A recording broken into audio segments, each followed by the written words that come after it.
세금 계산서 발급 시기는 기본적으로 재화나 용역을 공급하는 그 시점에서 공급자가 공급받는 자에게 두매를 발행하여 한 부씩 보관하는 이러한 발급 절차가 원칙적입니다.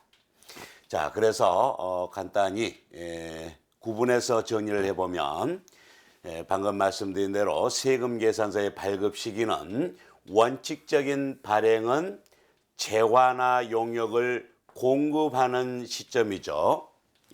공급하는 시점에서 그 공급자가 공급받는 자에게 발급을 하는데 두매를 발급하여 각각 한 매씩 보관한다. 이렇게 정리하시면 되겠습니다.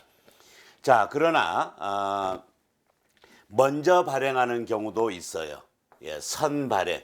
그러니까 재화나 용역을 공급하기 전이라도 그 대가의 전부, 즉 대가죠.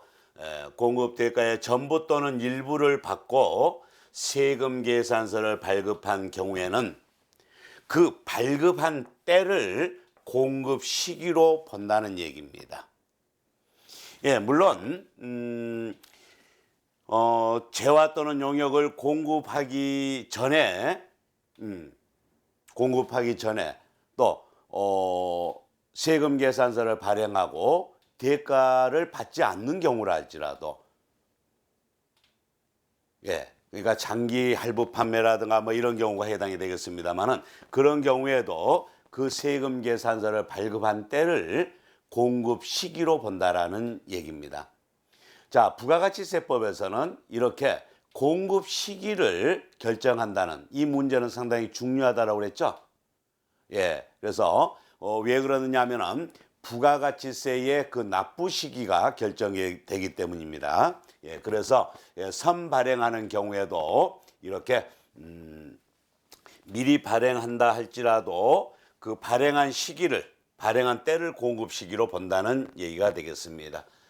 자, 그리고 나중에 발행하는 경우도 인정이 됩니다. 어떤 경우냐 하면은 이거를 우리는 월 단위로 그 합계 금액으로 해서 발행을 하는 경우가 해당이 되겠는데요. 재화 또는 용역이 공급되는 날이 속하는 달에 다음 달 10일까지입니다. 다음 달 10일까지 세금 계산서를 발급할 수가 있는데 이를 우리는 월 합계 세금 계산서 발행이라 이렇게 해서 공급 시기 이후에 발행할 수 있는 그런 조건을 말합니다.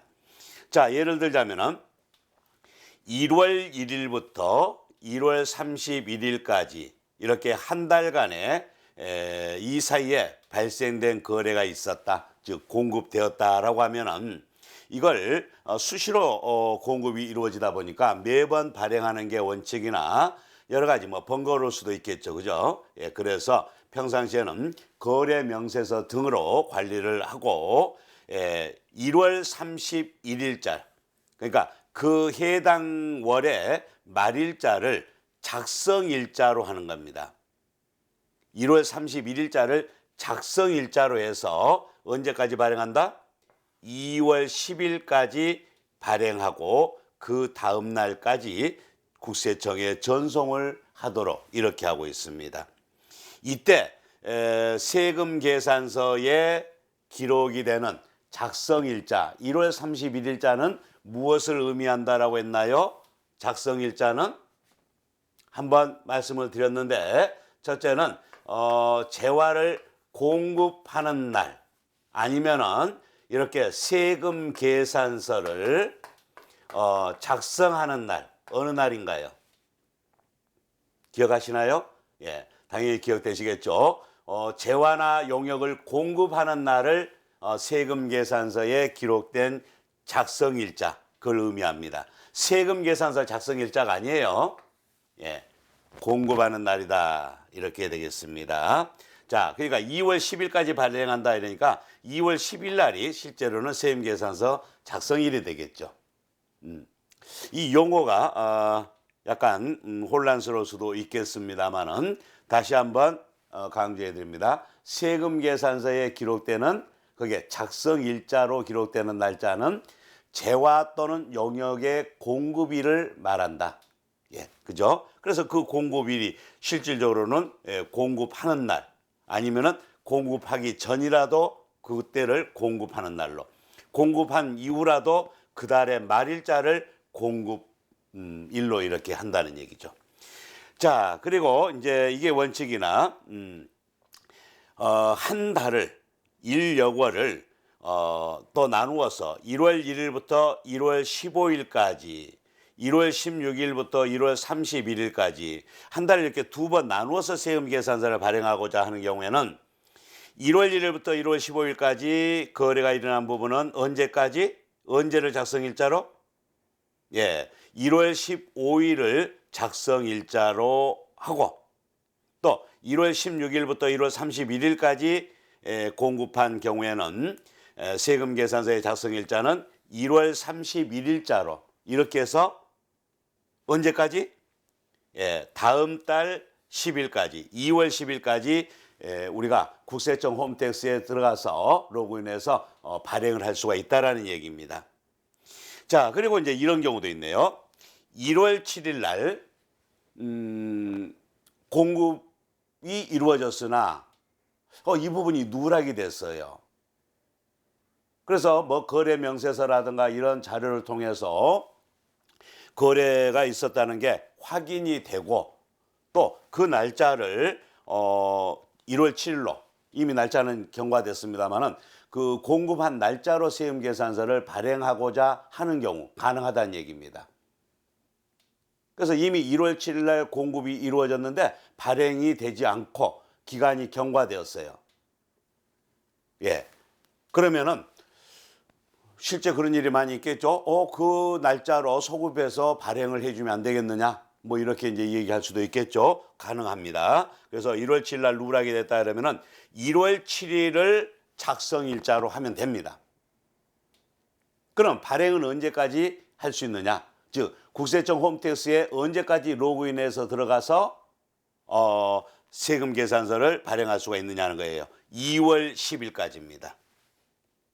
예, 여기까지를 이렇게 보시면 되겠고 이것 외에도 우리 교재에도 또 언급을 하고 있습니다만은 여기에서 월합계라고 하는 것은 일여월을 말합니다. 요즘 신세대들한테는 어렵네요, 그죠? 일여월. 1월달, 2월달, 3월달, 4월달 이걸 말하는 거예요. 그래서 1월 1일부터 1월 31일까지 발생된 거래 내용을 1월 31일자를 작성일자로 해서 2월 10일까지 발행할 수 있다라는 얘기죠. 이렇게 말씀드렸죠. 자, 그런데 월합계라 이러니까는 또 어떤 경우에는 이렇게 생각할 수도 있죠. 1월 16일부터 2월 15일까지 이래도 한 달간이 되지 않느냐라고 해서 1월, 2월이 연결돼서 이렇게 한 달로 하면 해서 뭐 2월 15일자로 해서 3월 10일까지 하면 안 되겠느냐 뭐 이렇게 생각할 수도 있는데 그거는 아니 된다라는 얘기입니다. 예, 일여월은 1월, 2월, 3월, 4월을 얘기를 하는 것이기 때문에 해당 월에 한해서 월합계로 세금계산서를 발행할 수 있다라고 하는 이런 부분이 되겠습니다. 자, 그래서 세금계산서가 이미 우리가 봤듯이 거래 내용을 증명하는 그리고 청구서, 영수증, 입금표, 그죠? 기장의 근거 자료 이런 아주 중요한 그런 증빙서류가 되는데 이러한 증빙서류의 발급 시기에 대해서 이 세 가지 측면에서 살펴봤는데 아주 중요한 부분이기 때문에 여러분들이 좀 이 내용을 잘 정리를 하시고 또 실제 업무에서 일어나는 상황 그런 상황들도 이 기준에 비추어서 잘 판단을 하시기를 바랍니다.